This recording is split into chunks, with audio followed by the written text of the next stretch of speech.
At Wisconsin Dells, we've created the fun in 100 different dimensions.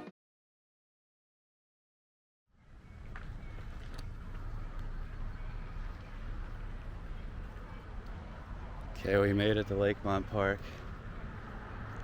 I'm kind of excited to do Leap the Dips because it's the oldest coaster in the world. All right, I'm excited. What a weird entrance though. Like, where the hell do you even go in? There's like gates.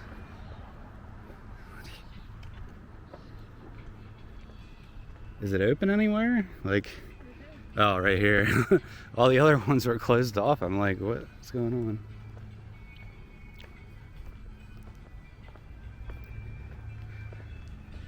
Doesn't seem to be a lot of people here. I don't think there ever is.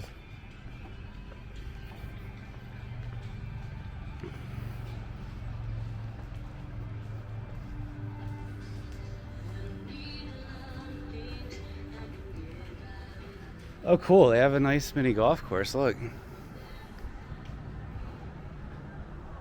I didn't even know they had this here.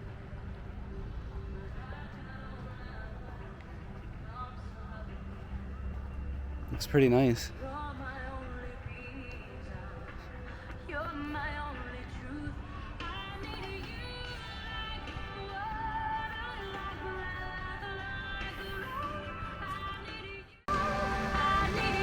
They have a pretty cool mini golf course here. Some fiberglass stuff. Looks pretty old. As you can see, this place is just like a regular like park basically. It's like a mix between like a county park and a like family entertainment center or something. It used to be a full-blown amusement park, but they got rid of most of the rides like, I don't know, 10 plus years ago. They have too many golf courses, it looks like. That one's not anything special. Keystone Falls, I guess that one's like Pennsylvania themed or something.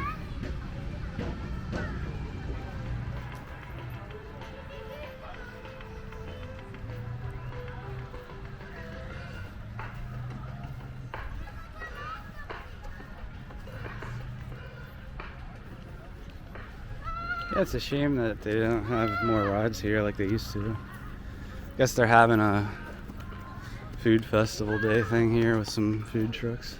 But we just ate, so we're good for a while.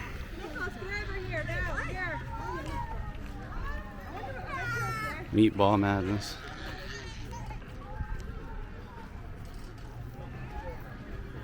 I guess that's one of the permanent places you can get stuff to eat, dippies. They have water slides and paddle boats and stuff over there. This really does feel like the shell of an old amusement park, right? Like, oh, yeah. You can tell that used to be where a ride was right there. They need a dark ride. Yeah, that would be cool. Maybe, I think they might have used to have one actually when it was a full park. But here we are at Leap the Dips. Nobody riding right now.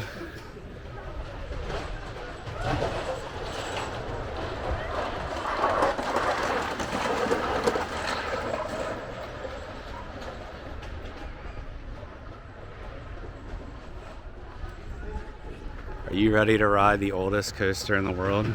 Yeah, but I'm not sure if I trust that.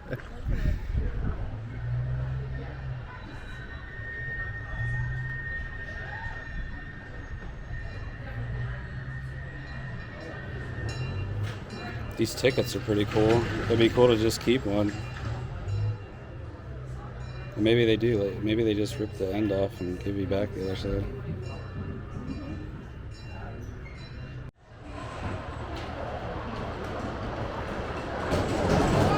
Uses a manual handbrake.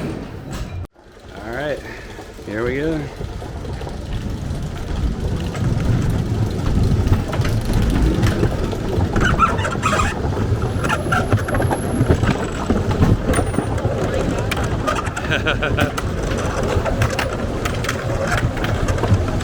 Look at the anti-rollback. It's just a bunch of boards.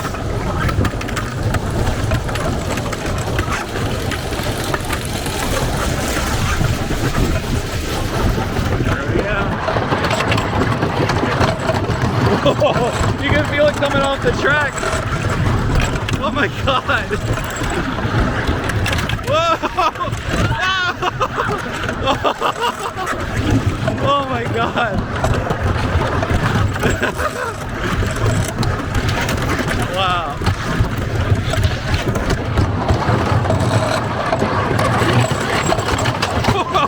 Oh, you can feel it like pop off the track.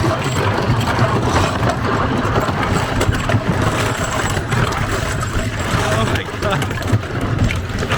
Oh, this is a big one. Here we go. Whoa! No! Whoa! Airtime.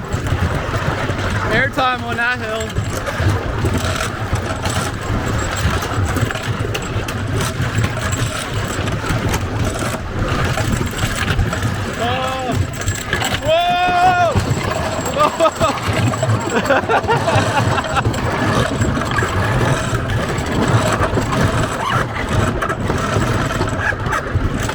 We got a couple bunny hops here. Woo!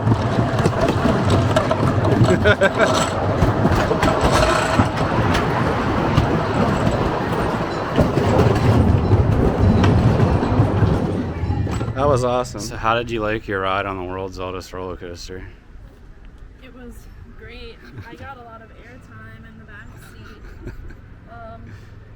What's pretty wild is that there's no seatbelts. Yeah, there's no seatbelts or Just like the really, bar not for even you. really a lap bar, just like a bar that you reach out to grab. Did you notice at the bottom of the one hill, this wood was splintered? Like, I noticed a lot of things. It seemed pretty scary to me, but and also I felt like I was flying out. But well, yeah, there was a little bit of air time. There, you get some air time on some of the hills, surprisingly, and you can actually feel the vehicle lift off of the track. I know. Like that's the only roller coaster in the country where you're gonna experience that, because it's not like actually attached to the track. It's got the side friction rails. It's awesome that they're preserving it, and I saw a little placard with the American roller coaster enthusiasts. Yeah. Coaster enthusiasts. That they're aiding Well, in the yeah. preservation of it. Yeah, in the 90s, they actually needed to be repaired, and ACE got together and helped fund the restoration of it. And the guy who did it was a local carpenter guy, and he rebuilt the structure. So yeah, it's pretty awesome that they're actively maintaining it, and that you can still experience the oldest coaster in the world. Yeah, definitely. Awesome. That was fun. Yeah, we're on the train ride. We usually get on the trains at the parks because it's just like something easy to hop on and off of, right? I mean,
looks like we got some engine trouble here. Oh, I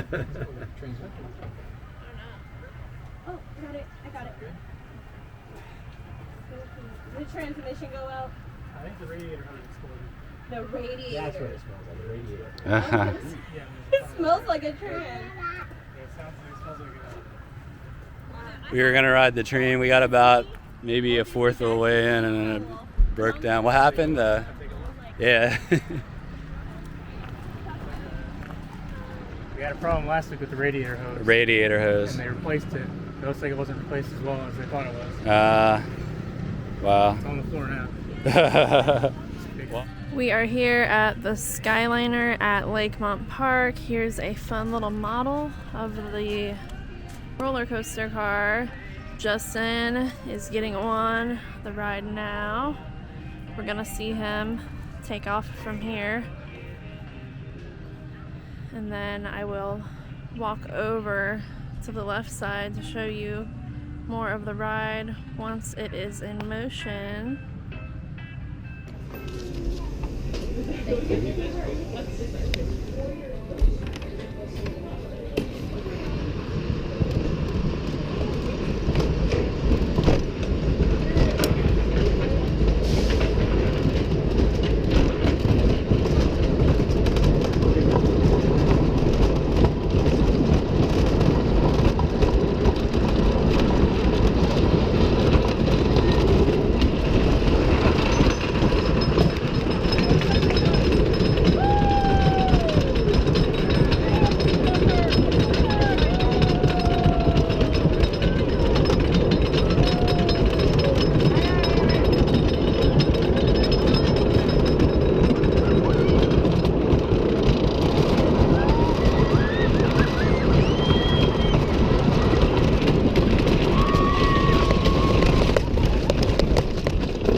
There they are.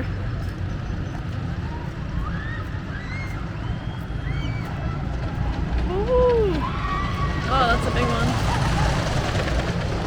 Oh, he did a big drop. He's gonna do a big drop.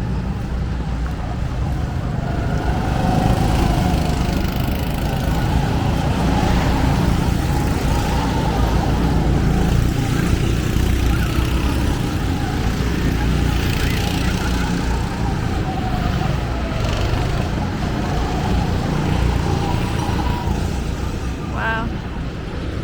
There they come again.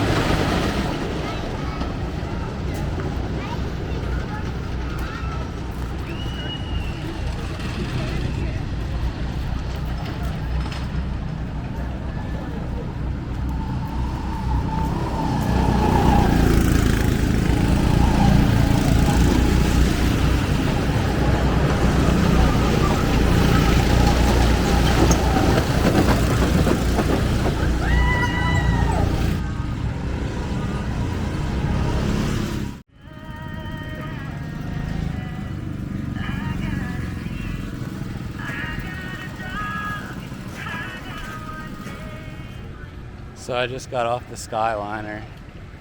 Pretty rough. Wasn't bad, but yeah, it was a little rough. Not a bad wooden coaster overall, like nothing to write home about, but yeah, like the real reason to come here is leap the dips, obviously. That's the main attraction here. The Skyliner is definitely worth riding if you're here. Check out these mushrooms at the mini golf course. Fiberglass mushrooms.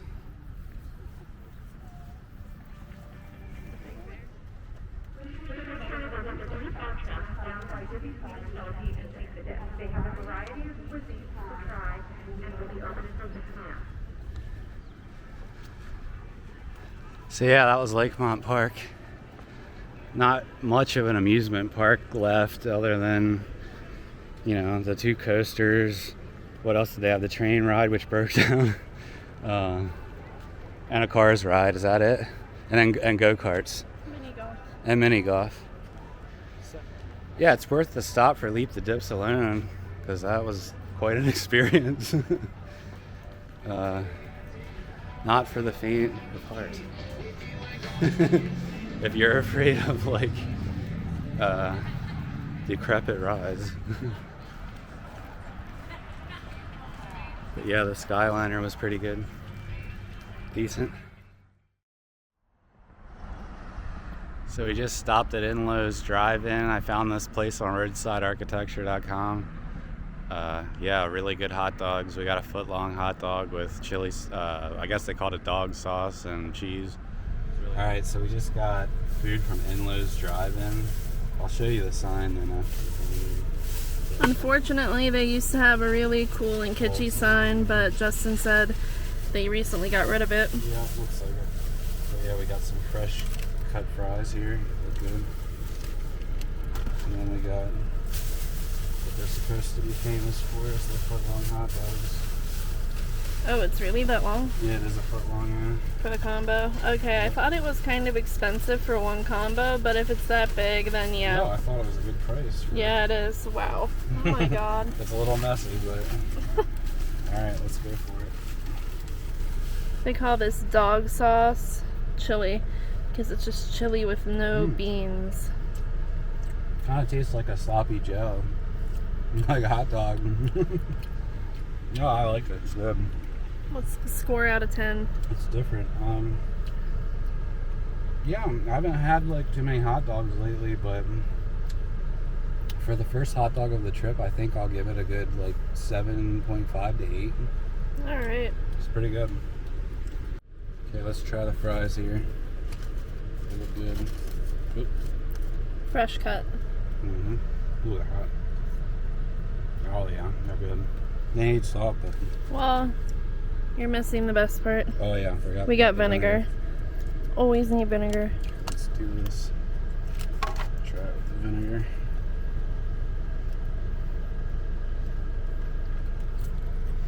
Oh yeah. Doesn't need salt when you got the vinegar on it. True. Nice. Yeah, Inlow's Drive-In, and where are we? I have no idea. Altoona, PA? I think we're still in Altoona, right? Classic combo. What we're doing is trying to like buy maybe one dish or combo at each place or attraction we stop at and split it. So we split a pizza earlier, a personal pizza, and now we're splitting this so that we can kind of get to try more of a variety throughout the trip. And we want to do, you know, a bunch of different drive-ins, because it's like something nobody really does videos of is drive-ins, and that's like a cool old roadside establishment thing.